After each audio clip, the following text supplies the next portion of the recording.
अस्सलामुअलैकुम, आप जानते हैं मुझे? अच्छे से। मैं उमर की मामा हूँ। अच्छा, उमर फारूक। देखिए, आपका बेटा इतना बड़ा पीएचडी करके, मैं तो उम्मीद करूंगा उसे से लोग वापस कश्मीर आ जाए। अगर हम सारे, आप मुझे एक बात बताइए। नहीं, अब इंशाअल्लाह अगर कश्मीर में वो IT पार्क्स बनेंगे, वो रिसर्च इंस्टीट्यूट बनेंगे, Buruj has also come back, I know. Buruj has also come. Our friends work in Microsoft. I used to work in IBM and Dell. के नौजवान हैं, आपको ये पढ़ना चाहिए कि आपके जो जितने भी सियासतदान है वो ये चीज़ क्यों नहीं लिखते कि no alliance ever with communist forces like RSS and BJP। Don't you see what is happening in India today? सबसे बड़ा गिला है कश्मीर के लीडरों से, जब एक अलहाज बैरिस्टर असदुद्दीन ओवैसी, एक वाहिद आदमी, हैदराबाद हमारे से भी छोटा शहर है, अगर वहाँ किसी पढ़े हुए बैरिस्टर ने जो लंदन में से पढ़ा, ऑक्सफोर्ड से पढ़ा, उसने ऑक्सफोर्ड से पढ़ने के बाद भी अपने लोगों की खिदमत करना जो है उसको ज्यादा बेहतर समझा। हमारे पास यहाँ एजुकेटेड यूथ है। ये कॉलोनीज अगर बागात बरजुला कैंपेनिंग कर रहे थे, आपको मालूम है कितने लोगों का इन्होंने लैंड ग्रैब किया है, और इन लैंड ग्रैबर्स को कुछ पॉलिटिकल पार्टी शील्ड कर रही है। हमारी सोसाइटी में क्राइम कितना बढ़ रहा है, उसको बात छोड़िए कि भाई आज की हुकूमत किस तरह लोगों की फंडामेंटल राइट्स खत्म कर रही है, वो खतरे में है। आप ये सब चीजें पढ़िए। और इसको जो रिफ्रेमिंग होना था, तो उसकी वजह से हम इलेक्शंस नहीं आगे आ रहे थे, वो प्रॉब्लम हो रहा था। नहीं, I am not saying that, what I am saying is at least I am happy कि आपको डिलिमिटेशन के बारे में मालूम है।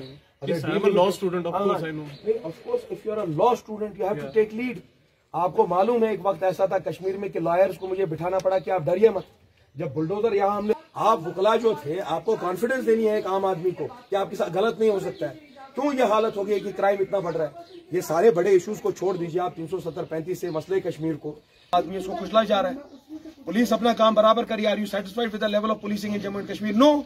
जब यहाँ चोरी होती है तो लोग पुलिस के पास जा ही नहीं रहे, क्योंकि यहाँ लैंड ग्रैबर है, इस तरह के चोर चक्के है, ड्रग स्मगलिंग हो रही है। क्या आपको लगता है अगर पुलिस अपना काम सही से करेगी ड्रग स्मगलिंग हो सकती है? नो। अगर पुलिस अपना काम सही से करेगी तो कोई किसी बच्चे के हाथ से खिलौना नहीं चोरी कर सकता है। आई एम बाबू राज आज आया, आज कोई पूछपाछ नहीं है। आज देखिए पावर का क्या हाल है। हर साल हम बिजली बाहर से खरीदते थे, 1,10,000 करोड़ का हमारा एनुअल बजट है। आप देखिए पावर कट्स कितने हैं। हम जब अफसर से पूछते वो कहते हैं LG साहब खरीदना ही नहीं चाहते। तो ये सब आपके जैसे यूथ को आगे आना पड़ेगा पॉलिसी मेकिंग में। I am so happy that I am speaking to a law graduate कि आप ही के लोग जो थे लॉ फ्रेटर्निटी से, ये सियासत में हमेशा बढ़ चढ़ के हिस्सा लेते थे, क्योंकि यहाँ पे कुछ लोग थे उन्होंने हमें गलत रास्ता दिखाया, उन्होंने हमें ये बात बताया, जबकि यूनाइटेड नेशन का चार्टर बोलता है election has nothing to do with right to self determination. Training तो हमने शुरू 21 तारीख को की थी पिछले महीने की, और ये बात नहीं है कि किसका पलड़ा बारी है। असली जंग तो ये है कि कौन जाके फिर पार्लियामेंट में लोगों की नुमाइंदगी कर सकता है। आप सब लोगों को मालूम है कि जिस तरह नरेंद्र मोदी बोल रहे हैं कि हम 400 पार कर लेंगे, और जिस हिसाब से अपनी पार्टी का एक स्टेटेड स्टैंड है कि वो BJP के साथ है, तो हमें तो यही लग रहा है कि अशरफ मीर उन 400 में से एक कैंडिडेट होने वाले हैं। तो आखिर इससे कश्मीर में क्या फ़र्क होगा या क्या बदलेगा? आप यही जानते हैं कि आज हम हैदरपुरा में हैं, जो छानपुरा असम्बली का एक वार्ड है। इसी हैदरपुरा में जब एनकाउंटर हुआ 2021 में, तब अशरफ मीर नहीं आए, तब अल्ताफ़ बुखारी नहीं आए, तब फ़ारूक अब्दुल्ला नहीं आए, तब यही नौजवानों की जमात निकली जिन्होंने वो लाशें भी निकलवाई जो हैदरपुरा एनकाउंटर में जिनकी हलाकत हुई। आप सब लोग जानते हैं कि भाई जब BJP का बुलडोज़र कुर्सू पातशाही बाग में चला तो तब नेशनल कॉन्फ्रेंस की बड़ी लीडरशिप नहीं आई, तब PDP के लोग नहीं आए, तब बाकी लोग नहीं आए, तब यही नौजवान जमात थी जो आज भी मुसलसल BJP के ख़िलाफ़ लड़ रही है। और एक वाहिद ऐसी जमात है जिनके मंशूर में ये लिखा है कि कभी BJP से कोई इल्हाक नहीं होगा, जिन्होंने कभी भी 370-35 से या मसले कश्मीर पे कोई कॉम्प्रोमाइज़ नहीं किया। आप मुझे एक बात बताइए, जहाँ तक वाइट पेपर का मानना है तो आगा रोला का वाइट पेपर कहाँ है? हमारा वाइट पेपर तो 2022 में इजरा हो गया था। तो आज हम इसीलिए इन इलाका जात में जिन पे कभी भी सियासी पार्टियां नहीं जाती थी, जो एक एजुकेटेड क्लास है, जहां इंजीनियर्स रह रहे हैं, जहां बड़े बड़े इंडस्ट्रियलिस्ट रह रहे हैं, इनकी इलेक्टोरल प्रोसेस में पार्टिसिपेशन उतनी ज़रूरी है। करेंगे क्यों? आपको मालूम नहीं है, जब जिरगे हुए दिल्ली में तो 3 जिरगों में मैं गया। एक जिरगा हमने खुद करवाया इंडिया इंटरनेशनल सेंटर में, जिसमें अपोजिशन के तमाम MPs आए थे। तो उधर MP सौगता रॉय ने, जो TMC के बड़े सीनियर लीडर है, उन्होंने मुझे कहा कि अशाई साहब, हमने 1000 बार फारूक साहब को कहा कि आप कोई जिरगा रखे 370 पे, पूरा दिल्ली आपके साथ है, पूरा हिंदुस्तान आपके साथ है। क्या आप लोगों ने नहीं देखा जब 370 की मनसूखी हुई तो समाजवादी पार्टी की जो लीडरशिप है उन्होंने हमारे हक में बात की, प्रकाश अम्बेडकर जो है उन्होंने हमारे हक में बात की, TMC के जो लोग हैं उन्होंने हमारे हक में बात की, DMK तमिलनाडु की जो लीडरशिप है उन्होंने हमारे हक में बात की। तो पूरा हिंदुस्तान तो इस हक में है कि भाई जो कश्मीरियों के साथ 5 अगस्त को हुआ वो गलत हुआ। अब ये हमारे पॉलिटिकल लीडर्स की सगैसिटी होनी चाहिए, ये उनकी कवाइश होनी चाहिए थी, वो उनकी कोशिशें होनी चाहिए थी कि पूरे हिंदुस्तान को ऑन बोर्ड लाया जाए जो 370 है, it was a part of basic structure of constitution. जब आज सेव द कॉन्स्टिट्यूशन के लिए बड़े बड़े सुप्रीम कोर्ट के वकील लड़ रहे हैं, बड़े जो सोशल एक्टिविस्ट है, बड़े लीडर्स हैं, पॉलिटिकल लीडर्स हैं, वो लड़ रहे हैं, तो हमारे लीडरों ने उनकी मदद क्यों नहीं ली? मुझे लगता है अपने 30 साल की उम्र में मैंने किसी भी पॉलिटिकल पार्टी का कोई मैनिफेस्टो नहीं देखा है।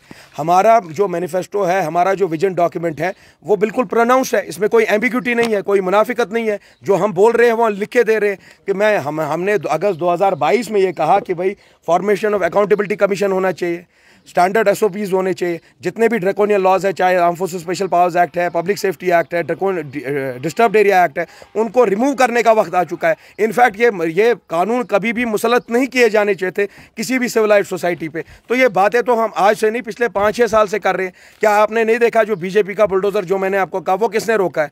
तो ये क्यों आपको इस बात पर क्यों शक है? जब हमने जिरगों में जाके ये बोला, फॉर्मर राज चीफ दुलत साहब वहाँ बैठे थे, मैंने उनके सामने कहा कि कश्मीर के मसले पर कोई कॉम्प्रोमाइज़ नहीं होगा, 370-35 पे कोई कॉम्प्रोमाइज नहीं होगा। मुझे एक बात बताइए, जब Sher Kashmir Sheikh Mohammad Abdullah caretaker prime minister थे 1947 में, under the supremacy of the Indian flag, तो क्या तब कश्मीर हिंदुस्तान का हिस्सा नहीं था?